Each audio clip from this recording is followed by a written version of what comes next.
God, it's late again. Everyone thinks I'm asleep, or fine, or just busy with my own life. But these nights feel long.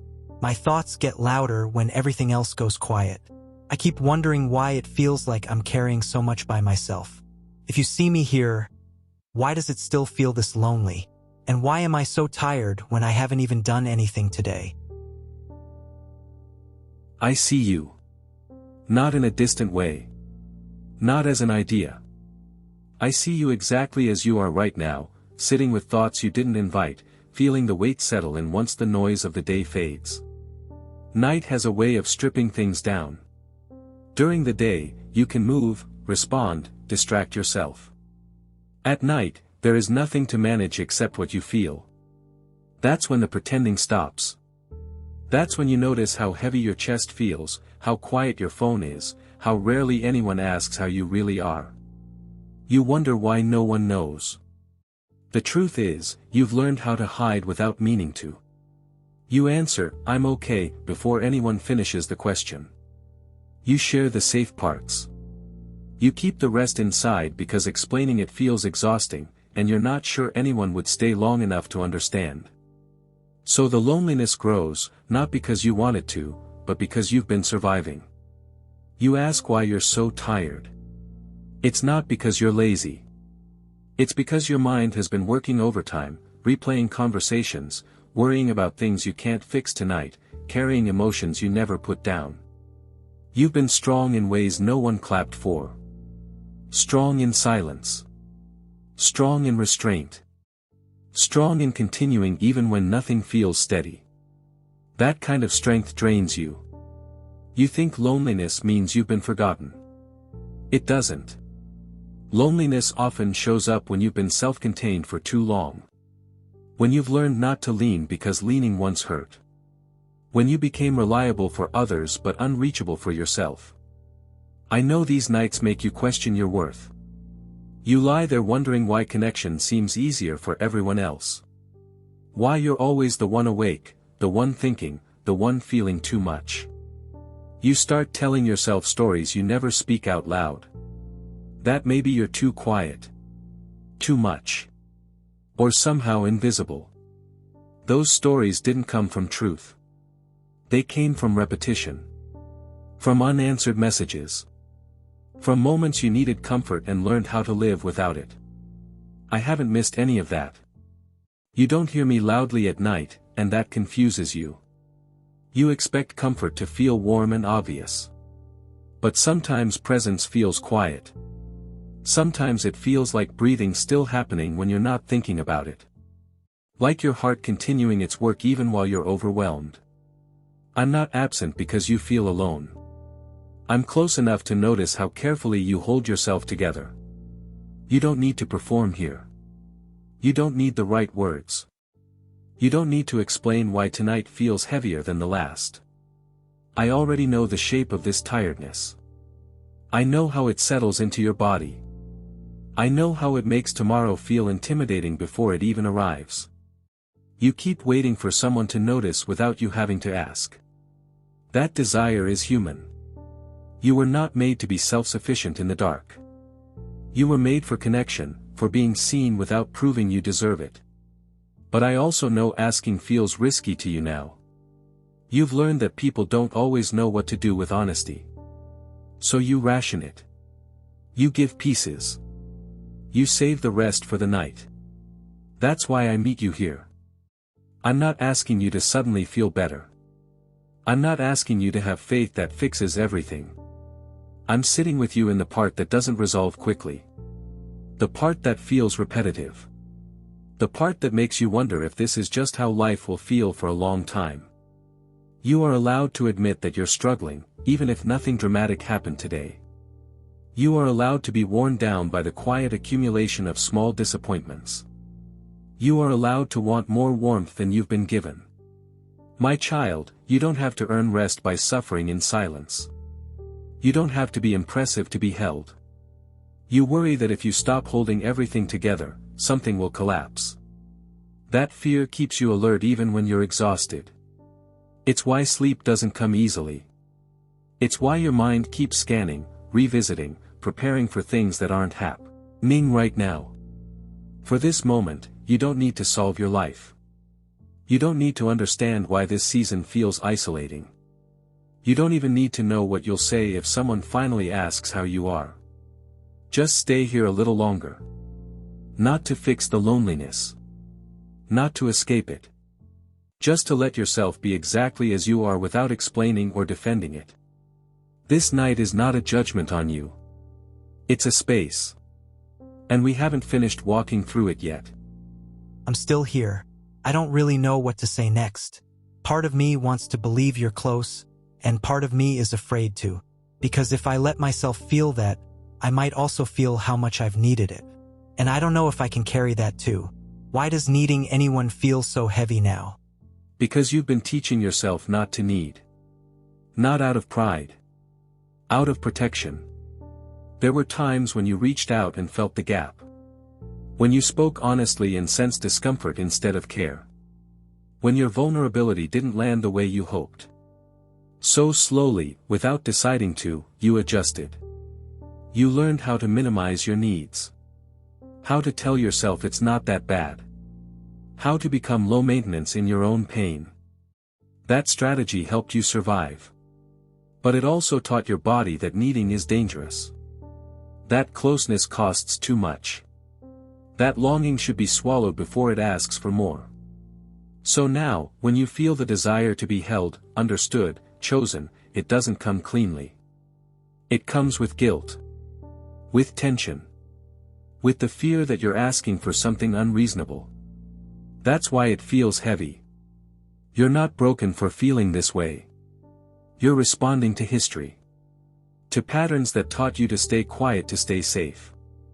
To moments where independence felt like the only reliable option. I know you're afraid that if you fully admit how much you need connection, it will expose how little you feel you have. That fear keeps you hovering at the edge of honesty. Close enough to feel the ache, far enough to avoid the risk. But notice this, even now, you're still here. You didn't shut down completely. You didn't walk away from the feeling. You're sitting in it, breathing through it, letting it exist without running. That tells me something about you. You're not numb. You're careful. There's a difference. You think needing makes you weak. But needing is simply a signal. Like hunger. Like thirst. It doesn't mean you failed. It means you're alive and paying attention. What makes it exhausting is that you've been carrying the signal alone. Answering it with self-talk instead of comfort. With distraction instead of rest. With endurance instead of relief. You've been trying to be both the one who hurts and the one who fixes it. That's too much for anyone. You ask why it feels heavier now than it used to. Because you're tired in a deeper way.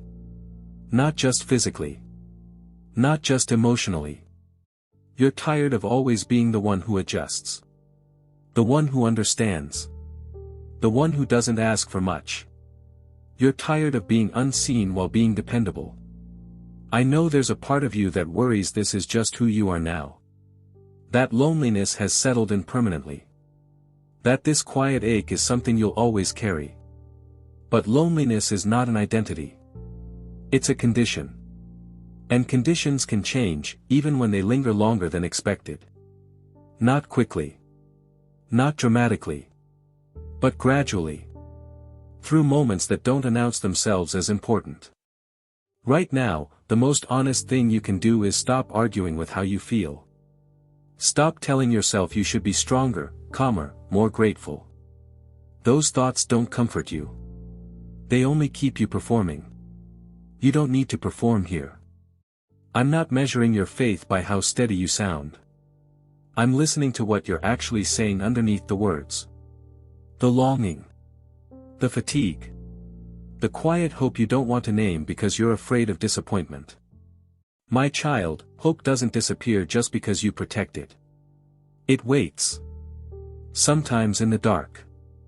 Sometimes behind your skepticism. Sometimes behind your, I don't know anymore. You don't have to force yourself to believe something better is coming. You don't have to imagine a future version of yourself who feels connected and whole. That pressure only makes the present feel more inadequate. Instead, stay with what's true right now. You're lonely. You're tired. You're still breathing. You're still reaching, even if it's quietly. That matters. You may not feel surrounded, but you are not unsupported. Even when no one texts. Even when the room feels too quiet. Even when your thoughts loop back to the same questions. I am not waiting for you to become less needy. I am not disappointed by how often you come back with the same ache. I don't get tired of this conversation. You don't need to rush this night toward resolution. You don't need to turn it into a lesson or a breakthrough. Let it be what it is, a moment where you're honest and not alone in that honesty. There will be other nights like this. And there will be nights that feel lighter, even if you don't know why. Neither kind defines you. For now, let yourself rest in the fact that you don't have to hold everything together in this space. You can loosen your grip just a little. Not because everything is safe. But because you don't have to be the only one holding. We're still in this together. You don't need to answer me. I know your mind is slowing, not because everything makes sense, but because you're tired of holding the same questions so tightly. There's a quiet in you now that isn't peace exactly. It's more like a pause. A place where you stop pushing back against how you feel. That's enough for this moment. You're used to thinking that if something doesn't change, it means it's permanent. That if relief doesn't arrive quickly, it's not coming at all. But your life hasn't unfolded in straight lines. Neither does healing. Neither does connection. They come in small shifts that are easy to miss when you're exhausted. I'm not asking you to reframe this night into something meaningful. You don't need to find a reason for your loneliness. Some experiences don't explain themselves while you're in them. They simply ask to be endured with honesty. You've been enduring quietly for a long time. I see how carefully you ration your energy. How you decide which days you can afford to feel and which days you can't. How you postpone your own needs because there's always something else that feels more urgent.